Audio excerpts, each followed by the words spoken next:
Sebenarnya saya khawatir, bagaimana dengan masa depan saya ketika saya putus sekolah seperti ini. Saya putus sekolah, dibuang dari sekolah, saya bekerja di kandang ayam, makan nggak makan, hanya makan nasi, saya masak pakai cabai. Saya cuma makan itu, saya bilang Tuhan, kalau tuh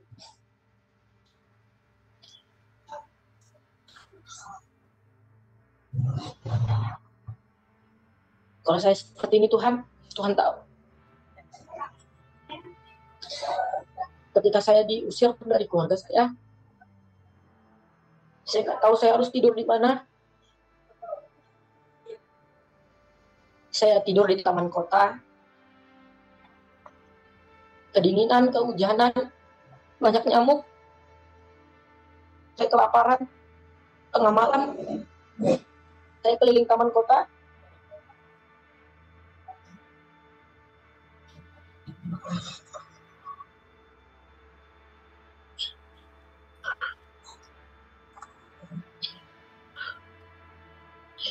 Saya cari makanan, saya keliling taman kota, saya cari makanan, barangkali ada makanan tertinggal, saya bisa makan makanan itu untuk mengganjal perut saya yang lapar. Tapi saya nggak menemukan makanan itu karena saya merasa itu bodoh. Datang gerimis, saya kedinginan, saya bilang sama Tuhan, Tuhan aku mau tidur di mana? Dingin ya Tuhan, aku di mana? Dan gerimis itu semakin besar, semakin lebat. Saya berduduk di pinggir-pinggir. Saya benar-benar bilang sama Tuhan, Tuhan, kalau ini hujan saya nggak bisa tidur Tuhan. Saya kedinginan. Tapi Tuhan perlihatkan kemuliaannya pada malam itu. Salam saudara yang dikasihi Tuhan, selamat berjumpa kembali di channel ini. Bagaimana kabarnya saudara? Doa dan harapan saya, semua yang menyaksikan kesaksian ini dalam keadaan sehat-sehat ya. Amin. Ya, saudaraku sekalian, pada kesempatan ini kita akan mendengarkan satu lagi kesaksian dari seorang anak muda yang berumur kira-kira 16 tahun, yang terlahir dan dibesarkan di tengah-tengah keluarga Islam yang taat dan fanatik. Namun, anak muda ini memilih untuk keluar dari agamanya atau murtad dari agamanya dan terima Yesus Kristus sebagai Tuhan dan Juru Selamat pribadinya. Walaupun dia diusir oleh orang tuanya, dikeluarkan dari sekolahnya, dihina, dianggap sampah, dan lain sebagainya teman-teman. Tetapi keputusan anak muda ini sudah bulat. Dia mau tetap ikut Yesus Kristus. Wow, sangat luar biasa ya saudara. Alasannya apa teman-teman? Sehingga anak muda ini berani meninggalkan keluarga dan agamanya demi mengikuti Yesus. Mari sama-sama kita simak kesaksian selengkapnya yang ada berikut ini. Semoga terberkati. Berikut videonya. Shalom. Shalom. Anak-anak Tuhan dimanapun kalian berada, perkenalkan nama saya M. Yusuf. Setelah dibaptis, nama saya Samuel. Saya berusia 16 tahun. Domisili saya di Kota Tebing Tinggi, Sumatera Utara. Saya juga masih seorang pelajar. Puji Tuhan, sebelumnya saya dari agama yang bukan Kristen, agama saudara kita Muslim. Puji Tuhan, sekarang saya sudah menjadi milik Tuhan Yesus. Dan sedikit kesaksian saya, bagaimana saya bisa menjadi pengikut Tuhan Yesus. Pada waktu itu, Tuhan datang ke mimpi saya. Mimpi seperti saya berada di suatu tempat yang sangat luas. Saya seperti berada di awan. Tidak ada ujung dari tempat itu. Saya sedang berada dalam keadaan bersimpuh. Ada sosok pria datang yang ingin merangkul saya, tapi saya bilang saya nggak mau ke sana. Gitu. Tidak lama kemudian, mimpi lagi dengan mimpi yang sama, tapi saya berbeda tempat. Itu saya berada di suatu tempat yang juga tidak ada ujungnya. Itu seperti tanah atau lumpur yang retak, yang tidak ada air, sangat kering. Dan sosok pria itu juga datang dengan membawa anak domba, anak kambing atau anak domba yang putih bersih, dan kakinya itu berlumpur gitu. Mau ngerangkul saya juga, saya nggak mau, saya nggak raih tangan sosok pria itu. Saya sharing ke teman saya, yang salah satu juga orang tuanya pendeta gitu. Teman saya bilang ke saya, barangkali itu Tuhan Yesus Samuel. Saya nggak percaya itu. Karena bagi saya, mimpi itu datang dari dua hal. satu dari Tuhan atau saya anggapnya itu dari setan gitu. Nggak mungkin Yesus datang ke mimpi saya nggak percaya pada waktu itu. Tidak tahu kenapa punya kerinduan saya pengen ke gereja pada waktu itu. Saya masih ingat harinya, hari Jumat pada waktu itu, terdetak di hati saya pengen ke gereja gitu. Ada apa ya? Pengen banget ke gereja. Akhirnya saya mutusin minggu untuk ke gereja. Saya lihat masih biasa aja sih, oh begini ibadahnya gitu. Oh ya udah, jadi saya pulang. Minggu depannya saya juga pengen lagi ke gereja, pengen lebih dapat yang berbeda dari minggu sebelumnya. Akhirnya saya datang lagi ke gereja. Juga di minggu ketiganya saya datang ke gereja. Di minggu ketiga itu saya mendengar satu lagu, di mana lagu itu juga pas banget sama keadaan saya, perasaan saya pada waktu itu. Ketika saya dalam keadaan down, keadaan ketakutan, kekhawatiran, merasa tidak punya siapa-siapa pada waktu itu. Saya dengar lagu itu, saya sebut aja lagunya lagu Angel Petrus, lagu satu-satunya yang kuandalkan. Itu. Jadi saya dengar lagu itu, saya hayati, kok saya nangis ya. Saya bukan tipikal orang yang cengeng atau gampang nangis, enggak. Tapi kenapa saya dengar lagu itu saya nangis gitu. Saya rasakan ada satu hal yang berbeda saya dapatkan setelah saya pulang dari gereja. Saya merasa damai, saya merasa sukacita, saya sangat bergembira setelah pulang dari gereja. Semakin haus, semakin lapar, saya punya kerinduan untuk bergereja.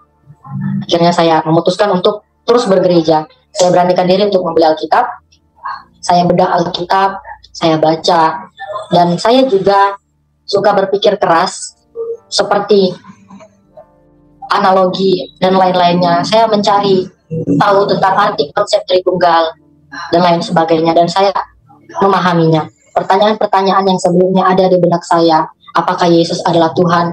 Bagaimana Tuhan bisa menembus dosa? Akhirnya saya menemukan jawaban itu sesuai dengan isi Alkitab sendiri. Dan bukan hanya dari analogi dan teologi yang saya dapatkan, saya juga merasakan hadirat Tuhan secara pribadi, lawatan Tuhan secara pribadi. Ketika saya masuk ke dalam hadirat Tuhan, ketika saya ke gereja, saya mencari wajah Tuhan, saya datang dengan ekspektasi yang luar biasa. Saya mau datang ke gereja, saya pulang tidak sia-sia. Saya mau mencari wajah Tuhan. Saya datang ke gereja, saya memuji menyembah Tuhan. Saya rasakan bahwa Tuhan hadir di tengah-tengah kami yang sedang beribadah. Dan khotbahnya, firman yang disampaikan oleh hamba Tuhan, saya dengarkan dan saya renungkan. Sehingga saya pulang tidak sia-sia, sampai rumah saya tidak sia-sia, saya membawa berkat firman Tuhan. Puji Tuhan juga, saya semakin haus akan kebenaran, akan Tuhan Yesus saya semakin haus. Ketika saya mencari wajah Tuhan, dalam kesunyian, secara pribadi, saya mengangkat mezbah, saya saat teduh, saya menyembah Tuhan. Saya rasakan suatu hal yang sangat luar biasa, yang saya tidak pernah dapatkan itu dimanapun. Terlebih saya masih muda, dan saya juga masih seorang pelajar. Ketika saya memutuskan untuk benar-benar memberikan hidup saya kepada Tuhan, ini saya Tuhan, Tuhan pakai saya, Tuhan udah pilih saya. Kalau Tuhan sudah pilih saya, Tuhan tetapkan saya yakin. Tuhan udah membayar saya lunas dengan harga yang mahal, dengan Ia mati di Kalvari untuk menebus saya. Ketika saya memutuskan untuk mengikut Tuhan, langsung diperhadapkan dengan masalah. Dan saya tahu itu adalah pikul salib saya. Salib yang harus saya pikul. Dan gak cuma saya sih yang harus memikul salib. Setiap orang percaya punya salibnya masing-masing. Dan saya, ketika saya berada dalam masalah-masalah, pergumulan yang Tuhan izinkan datang ke dalam hidup saya semakin tahu penyertaan Tuhan itu ada. Saya mengerti apa itu penyertaan Tuhan dalam hidup saya. Ketika saya dalam tekanan, dalam ketidakpastian hidup saya, masa depan saya harus putus sekolah, saya dibuang oleh keluarga, dihina, bahkan diperlakukan seperti sampah. Tidak hanya diperlakukan, tapi orang tua saya juga berkata, kamu seperti sampah. Sulit bagi saya untuk mengampuni orang tua saya, tapi saya belajar, kalau Tuhan mengampuni orang lain, kenapa saya tidak mengampuni orang tua saya sendiri? Jadi saya melepaskan pengampunan kepada orang-orang terdekat saya, karena orang-orang terdekat yang bisa membuat kepahitan dalam hidup kita. Sehingga saya melepaskan pengampunan kepada orang tua saya minta tolong sama Tuhan, Tuhan tolong saya pulihkan saya Tuhan, untuk bisa lebih mengampuni. Karena saya memutuskan untuk benar-benar mengikut Tuhan, ada perubahan dalam hidup saya. Saya diubahkan oleh Tuhan dari karakter, perilaku, sifat, dan pemikiran saya diubahkan oleh Tuhan menjadi lebih baik. Karena bagi saya kesempurnaan yang sebenarnya adalah ketika kita mampu menyangkal keinginan daging kita. Dan saya percaya ketika saya benar-benar memberikan hati kepada Tuhan, Tuhan tahu, Tuhan menghadapkan wajahnya kepada saya. Tuhan tidak pernah meninggalkan saya. Sebenarnya saya khawatir bagaimana dengan masa depan saya ketika saya putus sekolah seperti ini.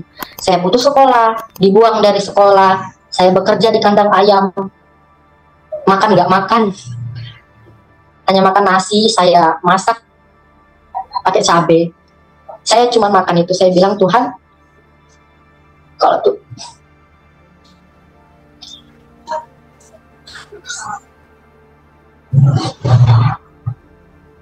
kalau saya seperti ini, Tuhan tahu. Ketika saya diusir dari keluarga saya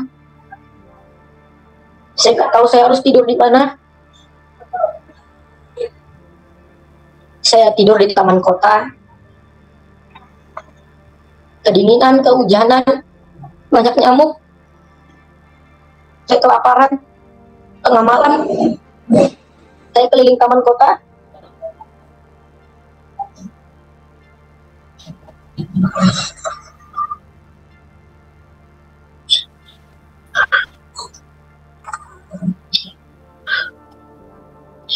Saya cari makanan, saya keliling taman kota, saya cari makanan. Barangkali ada makanan yang tertinggal, saya bisa makan makanan itu untuk mengganjal perut saya yang lapar. Tapi saya nggak menemukan makanan itu karena saya merasa itu bodoh. Datang gerimis, saya kedinginan. Saya bilang sama Tuhan, Tuhan, aku mau tidur di mana? Dingin ya Tuhan, aku di mana? Dan gerimis itu semakin besar, semakin lebat. Saya berduduk di pinggir-pinggir. Saya benar-benar bilang sama Tuhan, Tuhan, kalau ini hujan saya nggak bisa tidur Tuhan. Saya kedinginan. Tapi Tuhan perlihatkan kemuliaannya pada malam itu. Tuhan berhentikan hujan, dan itu bulan itu langsung terang. Wah, Tuhan baik banget ya. Aku kehujanan, Tuhan berhentikan hujan itu. Gitu. Dan banyak proses-proses lagi.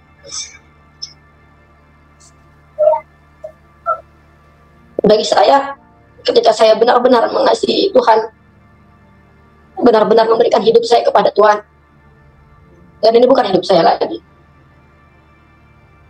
Aku sudah menjadi milik Tuhan.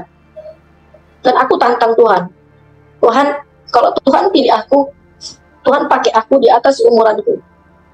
Aku nggak mau jadi biasa. Aku nggak mau orang pandang aku rendah karena aku ikut Tuhan. Karena nama Tuhan aja udah dihina, apalagi aku yang mengikut Tuhan gitu. Aku nggak mau orang lihat aku biasa aja. Ketika aku mengikut Tuhan, aku mau Tuhan pakai aku butuh pengurapan Tuhan.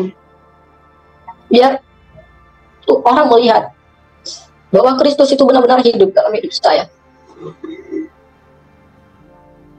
Tidak ada yang salah sama pilihan. Dan pilihan saya benar untuk mencari kebenaran.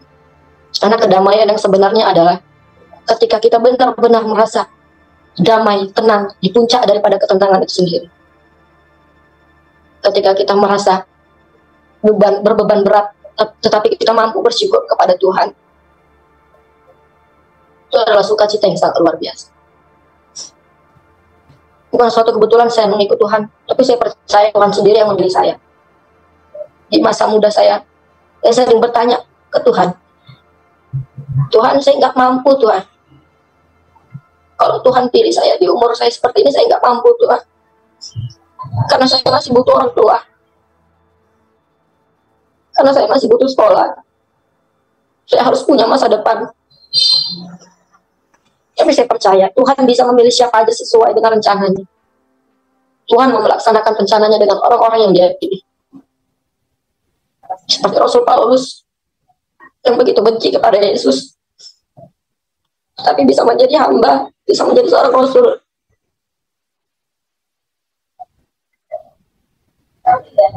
Yang menjadi teladan hidup saya. Saya bersyukur saya sudah diselamatkan Tuhan. Kerinduan terbesar saya tahun ini saya benar-benar bilang sama Tuhan, Tuhan, aku pengen aku bisa kembali ke keluargaku, ke orang tuaku. Aku pengen Tuhan lembutkan hatinya. Aku selalu berdoa sama Tuhan, biar Roh Kudus yang melembutkan hati mamaku, seluruh keluargaku, biar bisa menerima aku dan aku bisa berdampak dalam rumah tangga itu, bisa membawa berkat, bisa menjadi terang di rumah itu, sehingga orang tuaku tahu, orang tuaku melihat bahwa anakku dipulihkan, ada perubahan, dan sehingga orang tuaku diselamatkan. Percaya kepada Tuhan. Aku percaya firman Tuhan, jika satu melawatkan maka seluruh akan diselamatkan. Dan aku percaya firman Tuhan akan digenapi dalam hidupku, dalam keluargaku. Dan ketika saya mengikut Tuhan, pergumulan saya nggak hanya keluarga, tapi di gereja, sesama pelayan, saya tahu sesama pelayan, sama pekerja Allah pasti akan ada gesekan, akan ada kesalahpahaman. Masalah sekolah saya terbentur di masalah sekolah karena masalah agama, sehingga saya tidak mengikuti mata pelajaran agama, ya harus di perpustakaan dan lain sebagainya. Sehingga saya merasa bingung, bagaimana saya ke depannya Tuhan. Saya udah bekerja keras untuk bisa masuk sekolah lagi. Masa saya harus putus sekolah lagi Tuhan? Tapi saya percaya Tuhan, Tuhanku maha besar, maka Ia akan memberikan yang besar. Bukan karena apa-apa, bukan karena materi duniawi aku mengikut Tuhan, tapi karena benar-benar aku mengasihi Tuhanku, Yesus Kristus Allahku. Di dalam Yesus aku menemukan Allah yang benar. Aku benar-benar mengasihi Tuhanku. Aku tidak dapat menunjukkan bagaimana rasa cintaku sama Tuhanku. Dan aku tidak tahu dengan apa aku balaskan semua kebaikan Tuhan. Ketika aku merenungkan betapa baiknya Tuhan dalam hidupku menyertai aku dari awal hingga akhir. Dan ketika aku khawatir, aku tetap percaya Tuhan itu baik. Karena jika aku khawatir, sama saja aku menampar wajah Tuhan. Sama aja aku bilang, wah lu Tuhan nggak baik, lu Tuhan nggak ada apa-apanya. Sedangkan Tuhan bilang, janganlah kamu khawatir akan hidupmu, tentang apa yang kamu pakai, apa kamu makan dan minum. Dan banyak masukan-masukan, kenapa kamu harus mengikut Yesus? Kamu begini, hidup kamu begini, makan dikata-katain, saya nggak apa-apa. Ini salib saya. Yesus saja diperhadapkan, diperlakukan lebih daripada saya. Dan saya percaya ketika saya bertahan sampai pada kesudahan saya akan menerima kehidupan yang kekal. Kerajaan Tuhan, kemuliaan Tuhan ada dalam hidup saya. Saya percaya masa depan saya sudah Tuhan sediakan dengan baik. Saya mencari wajah Tuhan, saya mencari Tuhan yang benar-benar hidup, yang menciptakan saya sama seperti Ia menciptakan Adam dengan tangannya. Ada banyak lagi kesaksian-kesaksian hidup saya yang kalau saya ceritakan itu sangat panjang, tetapi saya ingin ini menjadi motivasi bagi setiap orang. Karena Tuhan bukan pilih orang-orang dari agama seberang atau agama saudara kita yang lain, tapi juga dari Kristen sendiri. Tuhan bisa pilih siapa aja. Dan kita jangan sombong ketika Tuhan sudah pilih kita. Tuhan itu bisa pilih siapa saja untuk melaksanakan rencananya. Tetap rendahkan hati di hadapan Tuhan. Tetap takut kepada Tuhan. Dan hidup benar-benar mengasihi Tuhan, hidup di dalam kekudusan, sehingga Tuhan Yesus alaihi berkenan kepada kita. Dan saya juga punya pesan untuk setiap kita orang percaya. Kita nggak hanya menjadi orang yang percaya. Ketika kita yakin kita sudah benar-benar diselamatkan, maka kita harus menjaga keselamatan kita. Kita harus melaksanakan keselamatan kita dengan benar-benar takut kepada Tuhan, menjadi berkat, menjadi garam dunia, menjadi suratan Kristus. Dan ketika kita yakin bahwa kita sudah benar-benar diselamatkan, maka kita akan rindu akan keselamatan orang lain, akan keselamatan jiwa-jiwa. Saya juga punya pesan kepada anak-anak muda, ketika punya kepahitan kepada orang tuamu.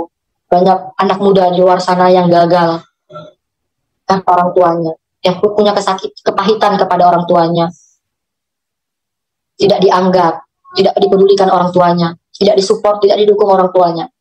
Orang tua berpisah, sehingga menjadi suatu kepahitan, kebencian kepada orang tua. Anak-anak muda, lepaskan pengampunan kepada orang tuamu. Pulihkan hatimu, bereskan hatimu, maka Tuhan akan membereskanmu. Takutlah akan Tuhan, dan benar-benar mengasihi Tuhan. Percaya bahwa Tuhan itu baik dalam hidupmu, dalam hidup setiap orang, dalam hidup kita, anak-anak Tuhan. Bahwa Tuhan tidak akan pernah membiarkan kita sendiri. Tuhan ada di depan kita. Tuhan menjaga kita, bahkan memberkati kita ketika kita sedang tidur. Saya percaya setiap kita semua diberkati Tuhan, dan Tuhan sayang kepada kita. Ini kesaksian saya. Dalam Kristus, saya menemukan Allah. Karena bagiku, hidup adalah Kristus dan mati adalah keuntungan. Saya siap dengan pikul salib saya, sampai pada kesudahan saya. Ya, saudara sekalian, itulah dia kesaksian dari anak muda ini yang sangat-sangat luar biasa ya, saudara. Walaupun dia diusir oleh orang tuanya, dikeluarkan dari sekolah, dihina karena mengikuti Yesus, tetapi anak muda ini keputusannya sudah bulat. Dia mau tetap ikut Yesus. Wow, sangat luar biasa, saudara ya.